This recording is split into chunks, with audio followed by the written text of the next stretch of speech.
आखिरी बात करके बहुत दुख होता है, सोच सोच के रोना आता है।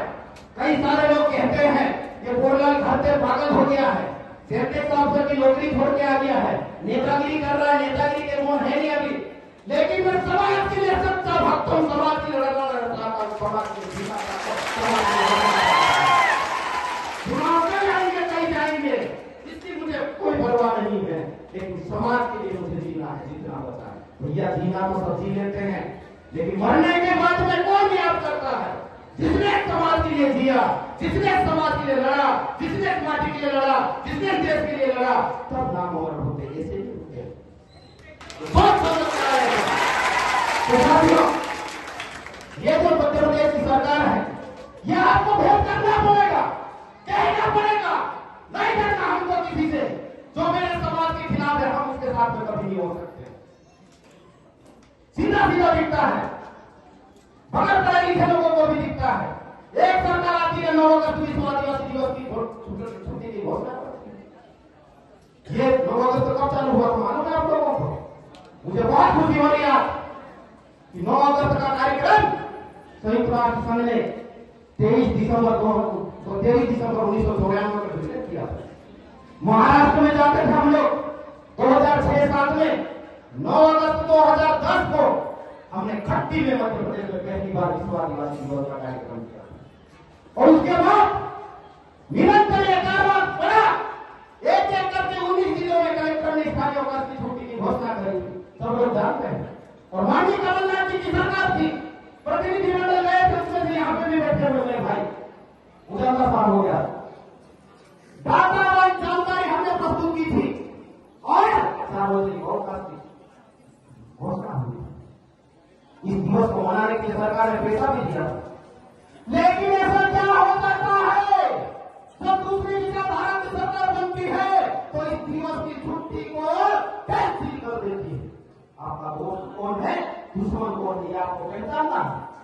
आप भुलावे में रहते हो, आप बहकावे में रहते हो।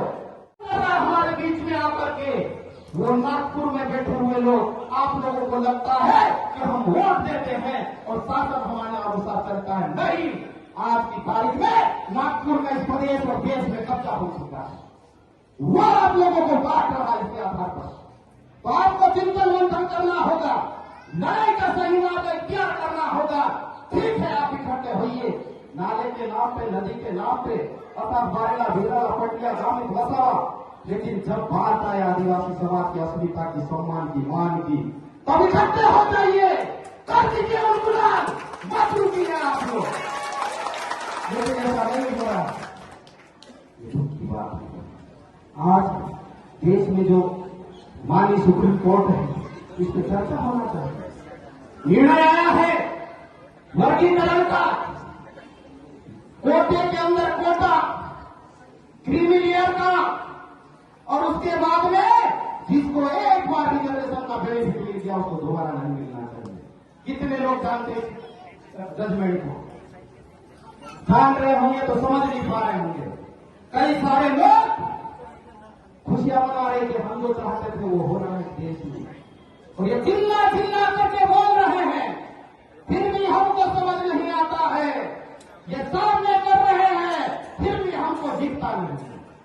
भाइयों, इस देश में सबसे ज्यादा जनसंख्या कौन से समुदाय की है? ओबीसी की है। 50% जनसंख्या इस देश में ओबीसी की है। लेकिन ओबीसी समाज इकट्ठा क्यों नहीं है? इस पे हमको चिंतन करने की जरूरत है, क्योंकि उसमें क्रीमी लेयर का कॉन्सेप्ट है। 6 लाख की आय सीमा इनकम जैसे ही क्रॉस करते हैं वो व्यक्ति ओपन कैटेगरी में आ जाता है, उसको रिजर्वेशन का कोई भी फायदा नहीं मिलता है। एक व्यक्ति रोटी कपड़ा मकान के लिए संघर्ष करता है, जैसे अभी आपका समाज कर रहा है, और एक व्यक्ति उससे ऊपर उठ जाता है। जब व्यक्ति रोटी कपड़ा मकान से ऊपर उठता है तब अधिकार की बात करता है, और जो अधिकार की बात करता है उसको फायदा नहीं मिलेगा तो आपके लिए कभी नहीं मिलेगा, जैसे ओबीसी में होगा।